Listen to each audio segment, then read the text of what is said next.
Hey, I'm Will Wheaton, and I have just received a dump truck full of gold bullion to tell you to watch The Scene Snobs. Have you and your furry best friend ever been bored? We have a cure for that. Get your subscription box with our affiliate link now.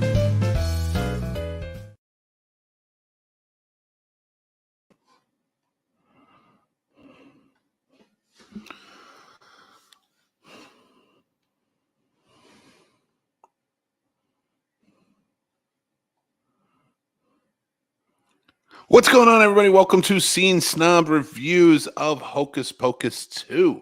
The sequel just came out today and dropped on Disney Plus, and we are live reviewing it. Guys, remember, feel free to comment along, and we'll get to the comments at the end of it. But we're very excited to talk about this movie. But I thought if we're going to do this, and we're going to talk about Hocus Pocus 2 and spells and witches and things like that, I might need to put a spell on you. So here we go. Humanamana, humanamana, humanamana, humanamana, humanamana. Yeah. Melica Mystica. Hey! Oh, what's up, man? We brought Casey buddy? in. How are you doing, bro? As we should for a review for this movie, Hocus Pocus 2, because it's all about your coven. That's true. You gotta stick by your coven. That is right there with you. And I got my fancy witch hat on. Very fancy. Very fancy. We took the day. We watched the movie. We got excited for you. Have your mug even, like, that's amazing. Oh, good. We're both. I like that we're both in. We're huge fans. This is one of our favorites, man. I mean, it's Hocus Pocus. It's a staple. It's something I watch with my daughter every year. So the fact that they came out with a sequel, man, we absolutely have to just make sure that we snob all over it. Well, before we get to the review, because this is a sequel and it's a long-awaited sequel. I mean, this is almost 30 years, is it? Thereabouts. Yeah. So I mean, because it was 1993 the first movie came out. So yeah, I mean, 30 years next year. It's a big deal, and we got a sequel finally with all of the original Sanders sisters returning. And I want to ask about the original with you. Yes. What did you think of this movie? Before I get into my spiel, I want to hear what you thought about the original. So the original was one that I have an issue with certain movies that tug on my heartstrings and get locked in. So from a young age, 93, I was 10 years old. So Hocus Pocus around 12 became an actual staple every year, every season. Watch it with some family member, one of the crazy aunts, someone. We'd sit and watch this. My sister and I would watch it before going trick or treating. So Hocus Pocus has always been a huge movie in my life. Like somewhere at some point, it's when I was able to watch with my daughter later on. So, and she and I have really bonded over that. So to me, it's always been a great movie. It's always been a fun movie, but it's never been one of those movies that I wouldn't hold it up against Lawrence of Arabia. Oh, well, actually, as much as I liked Lawrence of Arabia, and I mean, beautiful filmmaking, beautiful acting, everything. Yeah. But Hocus Pocus, I feel, has its right within that Halloween movie season, and it's like a Christmas movie. Like you can compare. You can compare like It's a Wonderful Life to a Santa Claus, like a David Lean movie, like what'd you just say? Lawrence of Arabia.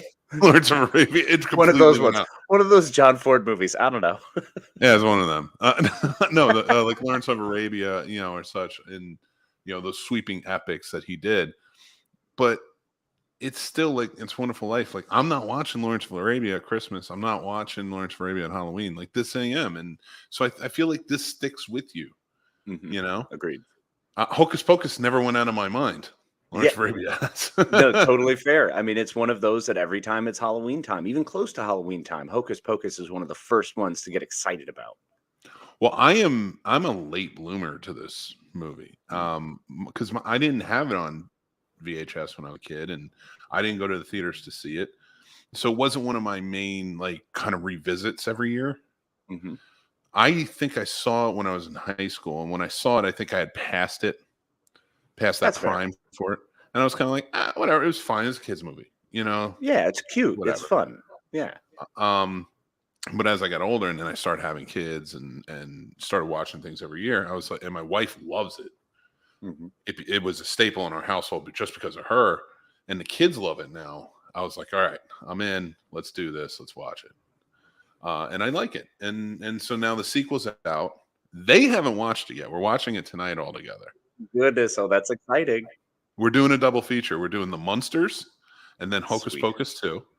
And I've seen the Monsters. I've reviewed that. You guys can go check that out. But now it's their first chance to watch it. So Hocus Pocus 2, of course, is the story of the Sanderson sisters returning from whence they came.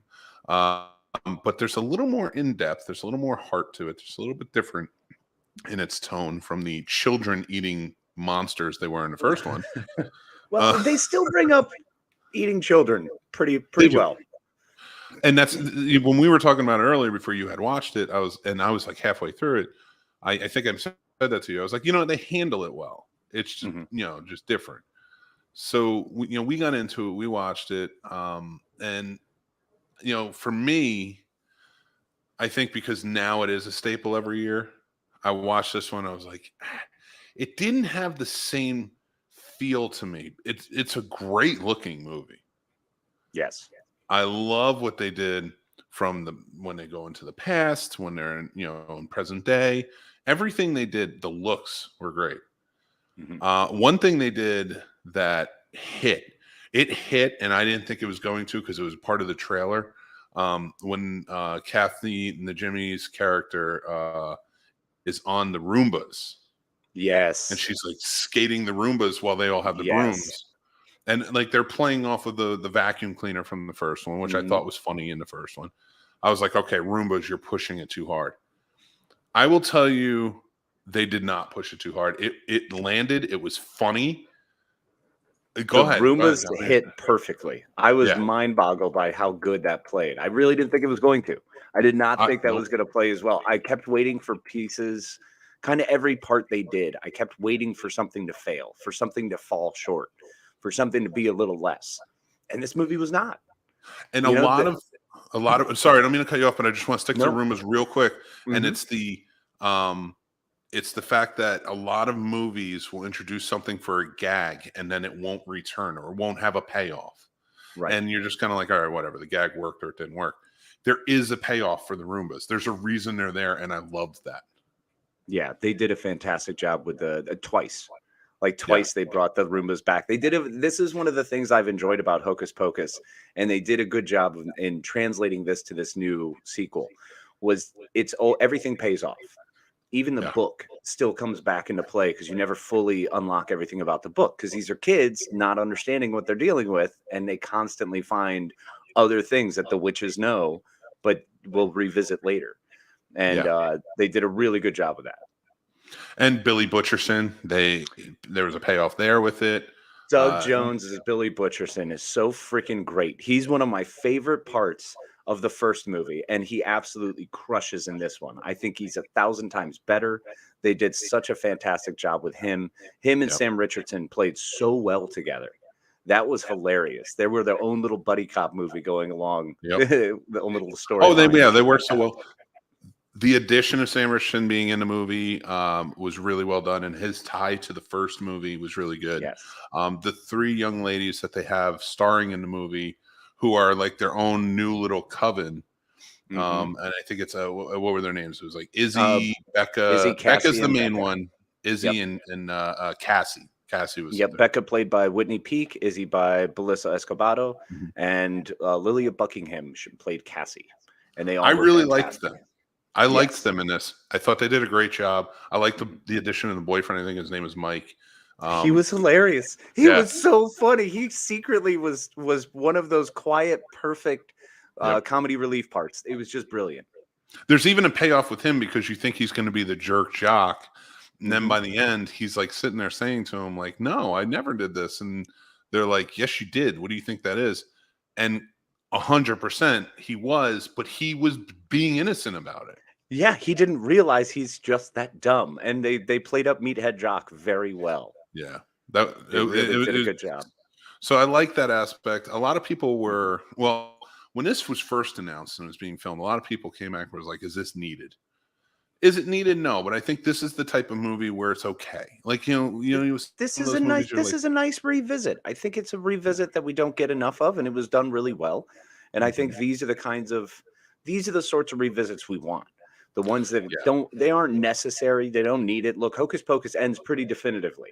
The way they brought him back was good. It was a little shaky, but it was fine. It got the point across. It moved. It kept the plot moving. So I enjoyed that aspect of it. I did too. And like for me, Nightmare Before Christmas should never have a sequel.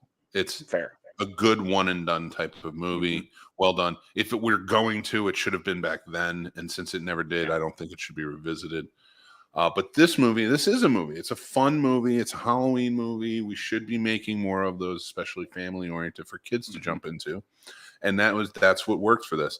And another thing a lot of fans were upset about, and I think some of the stars had mentioned from the original, is that the main kids from the first one weren't returning for this. Right. I actually applaud that. I think there's a lot of sequels for movies that happen years and years prior, where they bring it back in and they shoehorn all the other celebrities in, and it's just never really works, in my opinion. Sometimes it does, but I could see where that would have been a struggle with this one, because we would have spent an extra probably 20 to 30 minutes of screen time trying to follow some other weird story. This story was concise. It was perfect. It really continued to show that mirroring of the Sanderson sisters versus the New Coven, and they did a really great job of kind of showing that the parallels between the two.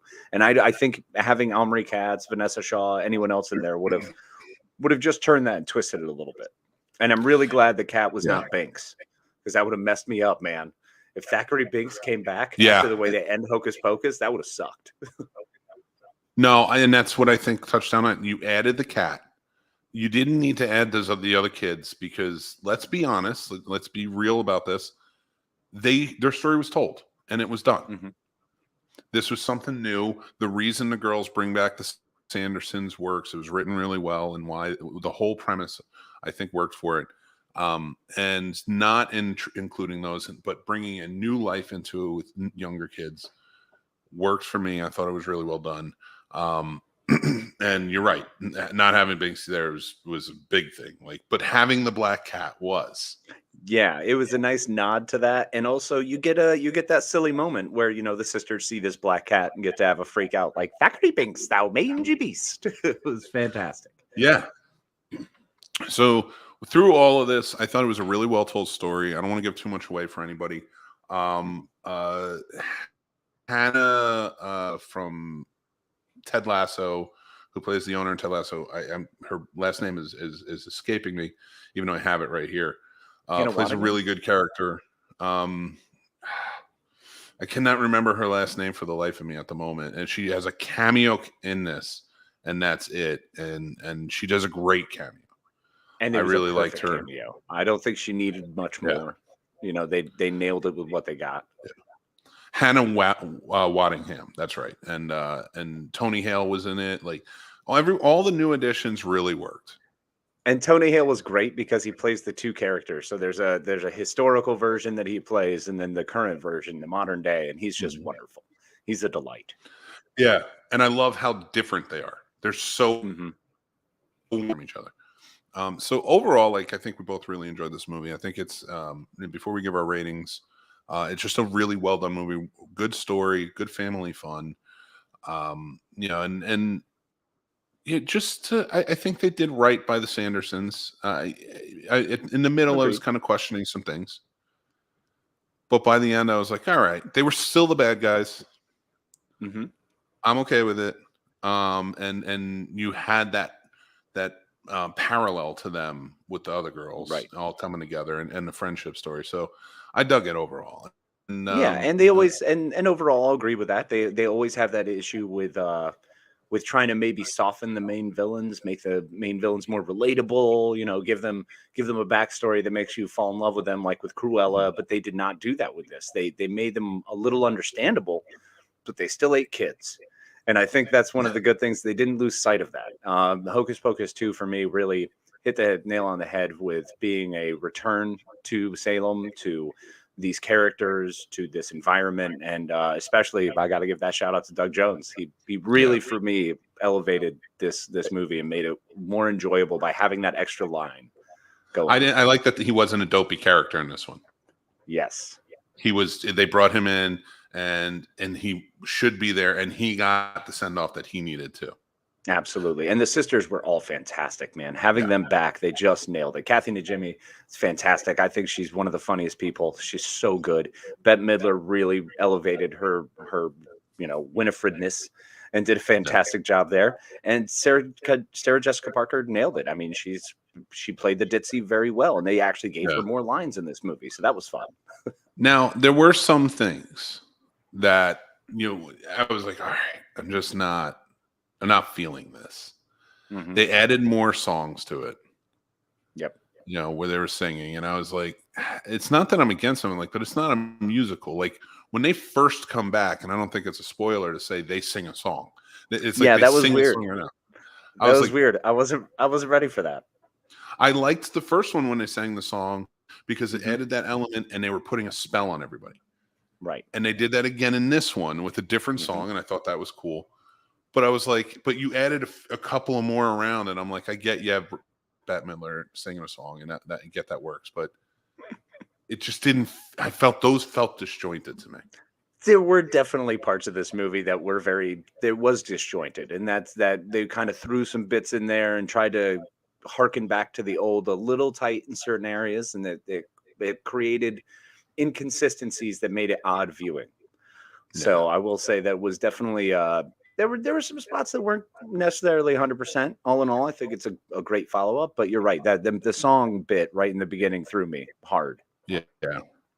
Like I liked the idea they had of the Sanderson sister contest. Yes, that was great. And then showing up. It started out funny, but then I felt like it was drawing on a little too long. Mm-hmm. And I was just kind of like, I don't know about this. Like I just like after a while, I was just like, all right, then they got to the song, and I was like, okay, it's back. It's getting me back. Right. And here we go again. And the mayor, played by Tony Hale, and the apple joke, the caramel apple joke. I was like, that was hilarious. That's a quintessential dad joke. I don't know. I was fine with the dad joke because him breaking down over a caramel apple was fantastic. That's fair. I'm not gonna argue with you. I mean, I get it, and that's what it's there for. For some people, they're into it. It went on too long. I think I liked him standing in line and then him having to leave and then come back and find that they weren't there. Find the people who were actually like supposed to hold his place in line or sitting there eating their apples. That was hilarious. Yeah. All right. Let's get to ratings. Casey, what is your rating for Hocus Pocus 2? Hocus Pocus 2 not only was able to tug at my heartstrings and bring a sense of nostalgia in that truly I love when I watch these movies, because these are movies I'm going to be watching on repeat. It is not a great movie. It's not, from a movie standpoint. There's definitely holes in it. It struggles, but I give it a strong 3 out of 5. It is rewatchable. It is one that I will watch a lot of for a long time to come. So 3 witches hats here on this most sacred of, as we approach this sacred Samhain.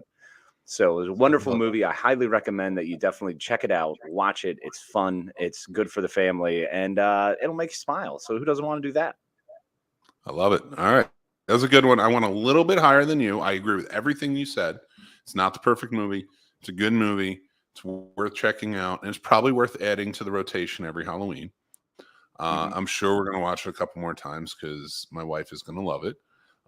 But I know for me, I went 3.5 out of 5. 3.5 out of 5 witches hats. So like just a half mark. I don't know why it's a half mark because I agree with what you said. But I figured that'd be nice. Well, the half mark gives it the rewatchability. Just for rewatchability's sake. So I'll agree with that statement. I was just avoiding halves because I wasn't sure how you were going to do it, but that looks great. I love it. Thank you. That's how I always do it. Nailed I it. cut it right down or half it. Easy But peasy. guys, we want to thank you so much for joining in and listening to us. And we do have some announcements real quick to make. So Snobtober is finally here, guys. We starting tomorrow. Ichida Copita Melica Mystica. It's very true. Starting tomorrow, we're going to have content every day. So make sure you're following us everywhere. TikTok, Instagram, Facebook, the whole nine. Join our Discord, everything. So we're going to have content every day. We're going to be doing stuff. It's going to be a great time. And yeah, so I'm also doing a daily rundown of horror movies that I'm watching right now. And hopefully you guys are joining in. I started at 95. Which was ridiculous and is absurd. And I can't wait because next year is going to be 118, folks. No, it's just going to go all in. No, it is not. No, it is it's going to be 31. It's going to be back to 31. 95 is enough. There's so much horror for so many months. And I love it, yeah. But every day. But we do recaps. So if you want to go back and watch any of the videos, they're on TikTok, Instagram, the whole nine. So you can go find them. YouTube Shorts. But we do recaps. We did 95 through 75. We also did 74 through 50, which is something if you want to go back and check those out just to see what the lists are thus far. We're going to be doing one for 49 through 32, which I just got to today. If you want to check out any one of our other reviews, especially from this week, I did the Munsters. I did Blonde, which is the new Marilyn Monroe movie, and we did a ton more. Go check out our new show, Does It Suck? We did Antitrust for the first episode, but we got a few more coming out next Friday. Our new show premieres at 7 a.m. It goes from 7 a.m. to 10 a.m.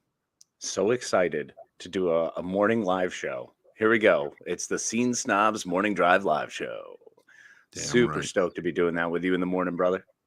Yeah, me too, man. I cannot wait. So next Friday, make sure you tune in on our YouTube channel, watch or listen. It will be available. And we want to thank our patrons who support us and help us keep the lights on and keep us doing what we love doing. It's Tim, Paul, Stacy, Matt, Aaron, Chris S, Chris H, and Dan, John B, Ron, Jason, AJ, Radar, and John W. Thank you, all of our patrons. Guys, we have 3 tiers available over at patreon.com/thescenesnobs. So go check it out. And Casey, tell them about our Discord. Well, the Discord's a great place where like-minded, fantastic, fun people get together and just shoot some crazy ideas about all the things that we discuss and all the things we love. So there's a different channel for whatever floats your boat. You can go with music channels, there's geeky channels, there's comic book channels, there's all sorts of different channels where we all carry on different conversation about all these wonderful, delightful topics. And it's run by some of our favorite people. We love our mods and we're so grateful for our awesome admins. Absolutely. And guys, if you want, hit like on the YouTube or wherever you're watching this, and that helps us go a long way in the algorithm. And make sure you subscribe to our YouTube channel because we have great shows like the Scene Snobs Podcast, which is our flagship show. Every Tuesday night at 9 p.m. Eastern, we are live, and then it's up on all podcast platforms after. We talk to you about the morning live drive show, which is coming next Friday. That will be available as well. Scene Snobs Reviews, Geek Fest Live, Plot Roasts, Real Combat, Does It Suck? We have so much, so make sure you're checking it all out. And we have merch. Who doesn't want to wear some cool Scene Snobs merch? You just pop on over through our link tree and find our merch store where you can drape yourself in the finest finery this side of the Mississippi or your side of the Mississippi, whichever side it may be. So check all it of out. Them. All sides. Guys, remember to go follow us all over the place. Like we said, we're going to have daily content all through October. So it's definitely worth checking out. And we're going to have a lot of fun with it. So we're pretty much everywhere. Just type in The Scene Snobs or go to thescenesnobs.com. We have links to everything and more. But before we get started, I want to talk to you guys. Oh, well, let's go over the comments, shall we? We didn't even do that. Yeah, we have people here. This is awesome. Horror, Mr. Sturdy. Aaron says, Mick, my homie, how are you? I think that was before you came in. Yeah. Because he comes back and he says, Casey the legend, how are you? Legend. Well, see, I'm only a legend because I disappear for so long. And so when I reappear, it's like, whoa, he's still alive. That's what I'm trying to go for. It's too much of my face. They need more. The chicken's here. What's going on, buddy? How you doing? What's up, chicken? I love this. In my opinion, which is the best opinion, the Scene Snobs is the best podcast. Thank you so much. That's Completely so much. agree. And I'm putting that up on the reviews list.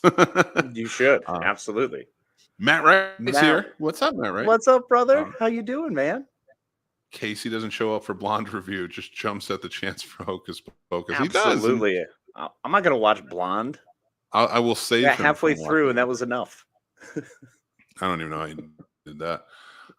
So another cute horror movie, not a bad thing. No, nothing wrong with that. It's introduction for kids, especially. Boom. I'm not doing 365 days of horror. Or we should just trade off. I'm okay with that. How about our 10th year anniversary? We'll do a trade off. Okay. 10th year. Help us get to 10 years, everybody. You got to Help us get to 10 years. The chicken says my fist snobtober, which I know you have a correction here, but I might hold it to just fist. Like my fist snobtober. It's almost like it sounds like some sort of like he's gonna punch us in the mouth, or he's raising his fist out of joy. I'm gonna say raising his fist out of joy. It's the Judd Nelson from the end of Breakfast Club. I love it. So, guys, thank you so much for commenting along, joining in. I hope you like this review. Anybody who's checking this out, we are the Scene Snobs. You guys are awesome. And I am Mick Manhattan. And I am Casey Plott. It's a pleasure as always. Remember to be kind to each other and be kind to yourself. All right, and have a witchy moment.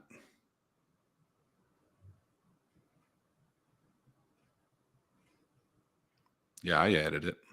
That's right. I see it. That's right. Thank you, chicken. Fist everyone.